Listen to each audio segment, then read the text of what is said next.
तो फ्रेंड्स, मैं Saurabh Suman SS exam गुरु YouTube channel पे आपका स्वागत करता हूं। आज हम आपके सामने ई शिक्षा कोर्स का इम्पैक्ट बिहार में और ऐसे ही ऑनलाइन अटेंडेंस का यूपी में क्या असर हुआ है इसके बारे में बताएंगे। और TRE 3 के एग्ज़ाम का एडमिट कार्ड डाउनलोड होना शुरू तो हो गया है, लेकिन सवाल रहेगा, पिछले बार पेपर लीक हुआ था और उसके पिछले बार का अभी तक हालत यह है कि रोज़ फर्जी अभ्यर्थी पकड़े जा रहे हैं। तो क्या इस बार, क्योंकि डोमिसाइल तो है नहीं, तो क्या इस बार सुयोग्य अभ्यर्थी नौकरी कर पाएंगे? आपको पूरी कहानी बताऊंगा। ऑनलाइन हाजिरी के लोकेशन में दिक्कत आने के कारण शिक्षक की तबीयत बिगड़ गई, क्योंकि क्या हो रहा है कि बहुत जगह पे शिक्षकों से सो कॉज नोटिस जारी किया जा रहा है, स्पष्टीकरण मांगा जा रहा है कि आपका अनुपस्थिति आ रहा है, उपस्थिति नहीं आ रहा है, लोकेशन अलग आ रहा है। यही आपके सामने में दिख रहा है, खगड़िया के खड़गपुर का है, जहाँ पे एक शिक्षक टेंशन में से उनका बीपी हाई होने के कारण उनको चक्कर आ गया, तो ये हालत है। अब मैं आपको ये क्यों बता रहा हूँ, इसके पीछे का ये कहानी है, देख लीजिए। बिहार की तरह बिहार में जिस तरीके से ई शिक्षा कोर्स ऐप आया था, उसी तरीके से यूपी में बेसिक शिक्षा विभाग में 6 लाख टीचर काम कर रहे थे और वहाँ पे डिजिटल अटेंडेंस आया। और मैं आपको बता दूं कि 6 लाख अभ्यर्थी मतलब शिक्षक में से सिर्फ 9 शिक्षक ने पहले दिन ऑनलाइन अटेंडेंस बनाया और पूरी की पूरी जो शिक्षकों की जमात है इसका विरोध कर दिया गया कि पहले आप रोड अच्छा बनाइए, पहले आप रहने का साधन का व्यवस्था अच्छा करिए, सब कुछ अच्छा करिए, फिर आप अटेंडेंस लीजिए। इसके दोनों मायने हैं, कुछ लोगों को बुरा भी लगेगा और अधिकतर लोगों को अच्छा भी लगेगा। कारण अच्छे और बुरे सभी जगह होते हैं, लेकिन वहाँ पे क्या हुआ, वहाँ पे शिक्षकों ने ऐसा यूनिटी का प्रदर्शन किया कि वहाँ पे सरकार ने इस नियम को वापस ले लिया। और आपके यहाँ क्या हो रहा कि आपके यहाँ संख्या थोड़ी ही कम होगी, लेकिन आपके यहाँ ऐसा हुआ क्या, जबकि बिहार से ज़्यादा सख्त सरकार यूपी में है, लेकिन आपके यहाँ यूनिटी नहीं है। यूपी में एक और चीज़ देख लीजिए, जिस शिक्षा प्रणाली NEP के हवाले देते हुए आपको 49 घंटे तो 45 घंटे पढ़ाने का वास्ता दिया जा रहा था, उसी NEP से यूपी में अब टोटल 29 आवर्स 29 घंटे की ही पढ़ाई होगी। एक देश में एक ही शिक्षा प्रणाली है, आपको पता है कि पूरे देश में नई शिक्षा प्रणाली लागू हो गई है, तो उसमें वहाँ पे 29 घंटे पढ़ाई होगी और आप 45 से 49 घंटे पढ़ाई करेंगे। लेकिन यूनिटी नहीं होने के कारण आपकी बात को कोई मानेगा नहीं और मान रहा भी नहीं है। ये है TRE का स्कैम। TRE एक स्कैम है जिसमें विदाउट प्रॉपर वेरिफिकेशन के शिक्षकों की अभ्यर्थी की गई, जिसको हम लोग फर्जी शिक्षक कहते हैं।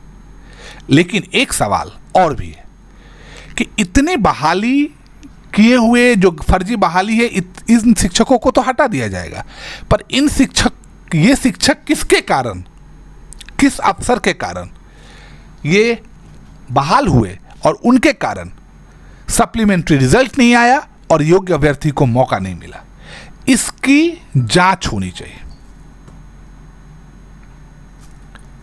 अब मैं आपको बता दूं, बिहार में छठे चरण में जो शिक्षकों की बहाली हुई थी, जो बाद में सुप्रीम कोर्ट भी गया था मैटर, उसमें कार्यरत सभी BEd योग्यताधारी शिक्षकों की सूची उपलब्ध करवाने के लिए 3/7 को पत्र लिखा गया है। 1 to 5 में जितने भी शिक्षक जो BEd धारी हैं उन सब के लिए पत्र लिखा गया है और कहा गया है कि जल्द से जल्द उन सब के बारे में उनका डिटेल सुनिश्चित करे देना। 19 तारीख से TRE 3 हो रहा है। जो TRE 3 के अभ्यर्थी हैं उन्हें बता दूं कि 1 घंटा पहले परीक्षा केंद्र पर आपको पहुंचना पड़ेगा। 27 जिलों में इस बार परीक्षा हो रही है। 22 जुलाई तक तीसरे चरण की परीक्षा आयोजित की जाएगी। 400 से अधिक सेंटर बनाए गए हैं। 19 को कक्षा 6 to 8 के लिए गणित एवं विज्ञान, सामाजिक विज्ञान, हिंदी, अंग्रेजी, संस्कृत और उर्दू विषय की परीक्षा होगी। 20 जुलाई को 1 to 5 के लिए परीक्षा होगी। 21 को 9th और 10th की परीक्षा होगी। 22 को 11th और 12th की परीक्षा होगी।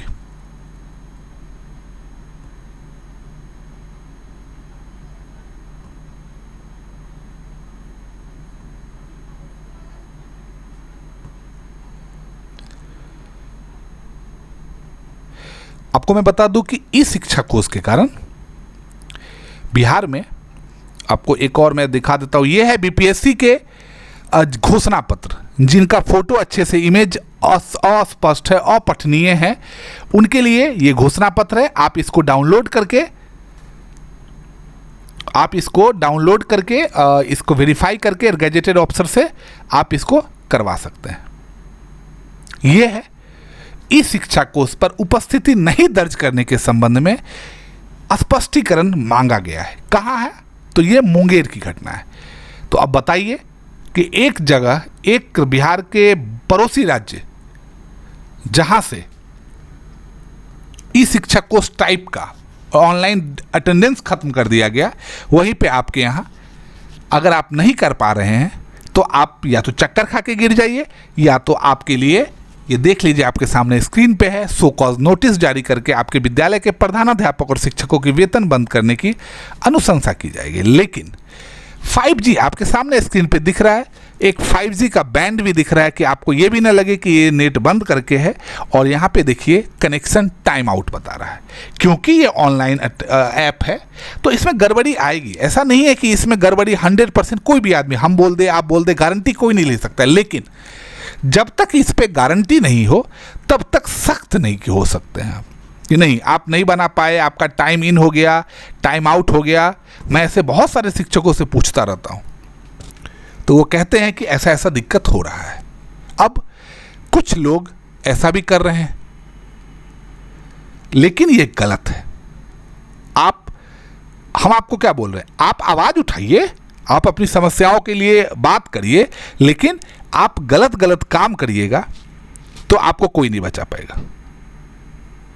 ये दिक्कत है। ये कुछ गलत चोर उचक्का टाइप के लोग इस इतने बड़े गरिमामयी पद का दुरुपयोग कर रहे हैं और उस पद को खराब कर रहे हैं, क्योंकि शिक्षक से बड़ा कोई पद नहीं हो सकता। लेकिन इन लोगों के कारण ये हाल है।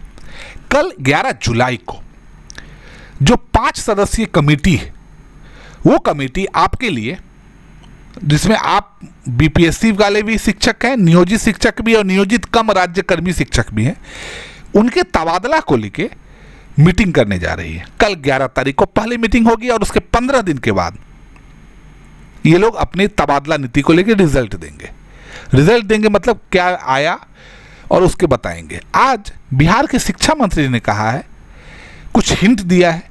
उन्होंने कहा है कि देखिए हम सभी का तबादला करेंगे, लेकिन जो स्वास्थ्य संबंधी कारण, जिनके पति पत्नी सरकारी विद्यालय में कार्यरत हैं, उन सबको वरीयता दी जाएगी। लेकिन बिहार राज्य विद्यालय अध्यापक संघ ने कुछ मांगे की हैं।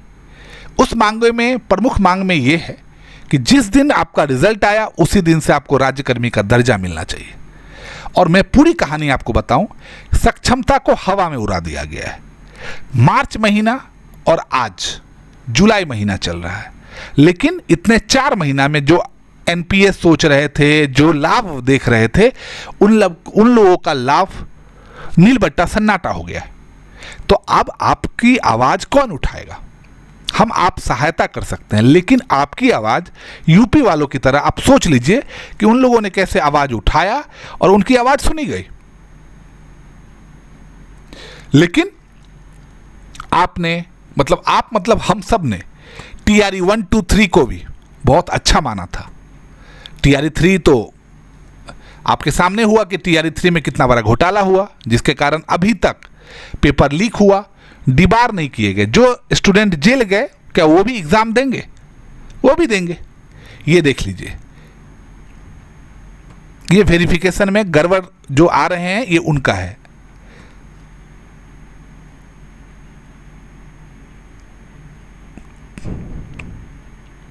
और ये सक्षमता देने के बाद जो गड़बड़ मिल रहे हैं, उन सब का भी लिस्ट है।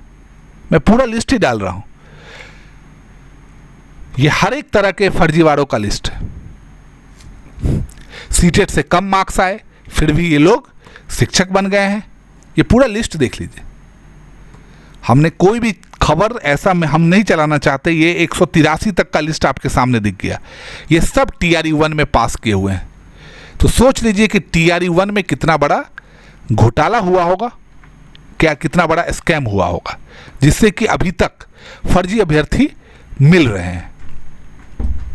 और अब तो TRE 3 भी 19 तारीख से शुरू हो रहा है।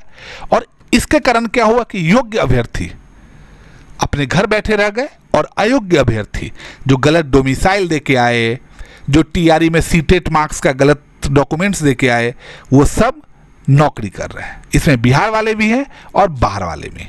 बाकी सक्षमता परीक्षा को लेके कोई अपडेट नहीं है। सक्षमता परीक्षा 2 को लेके साथ में ना आपकी बात चल रही है, ना कोई सूत्र है, और ना ही राज्यकर्मी बनने को लेके कोई नियम कानून है।